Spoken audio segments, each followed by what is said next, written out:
دیکھیے ہمارے انڈو پاکستان کے حوالے سے اگر ہم بات کرتے ہیں نا، علاؤدین خلجی کی ایک بہت مشہور پرائز کنٹرول پالیسی ہے اور میں نے اس پہ کالم بھی بڑے لکھے ہیں مختلف اخباروں میں، اور وہ میں ضرور اس میں ایک پیرا اس کا لکھتا ہوتا ہوں۔ دیکھیے مہنگائی جو ہے نا، مطلب یہی ہے نا جیسے ہم 10 بندے بیٹھے ہیں تو ہماری ضروریات زندگی کیسے آسانی سے پوری ہوں گی اور ہر ایک کو چیز آسانی سے مل جائے۔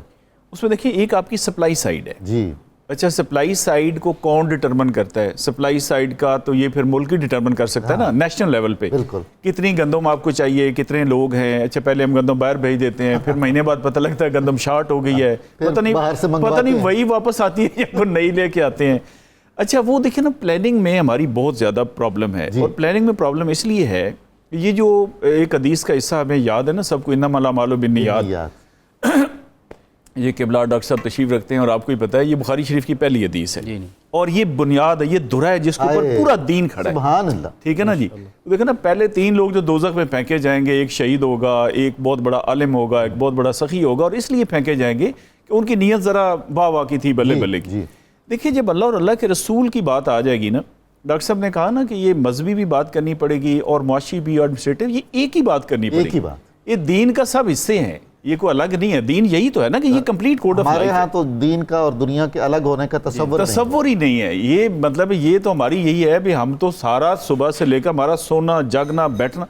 ایک دفعہ میں نے اپنے نا کوئی ڈائریکٹرز اور ایڈیشنل سیکریٹریز کو بلا لیا دفتر میں، میں نے کہا جی اچھا آپ یہ بتائیں، آپ اچانک داخل ہوتے ہیں میرے کمرے میں قرآن پاک پڑھ رہا ہوتا ہوں، تو میرے بارے میں آپ کی کیا رائے ہوگی؟ ان کا سر آپ بڑے نیک آدمی ہیں۔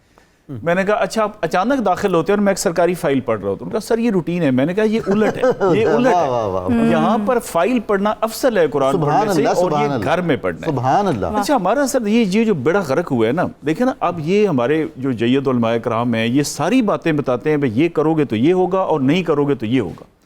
اچھا یہ پھر ہم کیوں نہیں کرتے؟ چلیں یہ زکوٰۃ والی بات ہو گئی، دوسری ہو گئی ملاوٹ، رشوت۔ اب رشوت کا بھی کیسے اللہ نے پکا بندوبست کیا اپنے رسول کے ذریعے کہ حضور اکرم صلی اللہ علیہ وسلم نے ارشاد فرمایا الراشی والمرتشی کلا ما فی النار، رشوت دینے والا پہلے وہ لوگ میرے پاس آتے ہیں، میں کہا بھائی تسی دیو گے تو اسی لواں گے نا، انہوں نے پتہ سی کہ یہ گان تسی کرنا ہی کرنا ہے۔ اچھا اب اثر کیوں نہیں ہوتا؟ اثر اس لیے نہیں ہوتا، جو پوائنٹ میں ایک بڑا امپورٹنٹ دینا چاہتا ہوں اور ہاتھ جوڑ کے دینا چاہتا ہوں، کہ یہ جو ٹوٹکا سسٹم اسلام میں ہم نے چلا دیا ہے نا کہ جناب پورا مہینہ میں ڈالوں گا دودھ میں پانی، اللہ کے رسول صلی اللہ علیہ وسلم فرمائیں گے من غش فلیس منا، کہ میری امت میں سے نہیں۔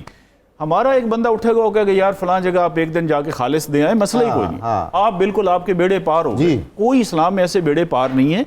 آپ اگر حج فرض ہے، جب تک آپ نے حج نہیں کرنا، آپ والدین کو روزانہ دیکھیں، ثواب ایک الگ چیز ہے، حج اپنی جگہ رہے گا، ادا نہیں ہوگا۔ وہ ایک مفتی صاحب کی طرح کے دوست بتا رہے تھے ٹی وی پہ، کہتا ہے میں نے ایک بندے سے کہا یار تم نماز نہیں پڑھتے؟ وہ کہتا ہے یار میں 3 سال مکہ مکرمہ رہا ہوں، میری نمازوں کے حساب لگاؤ، 1 لاکھ نماز۔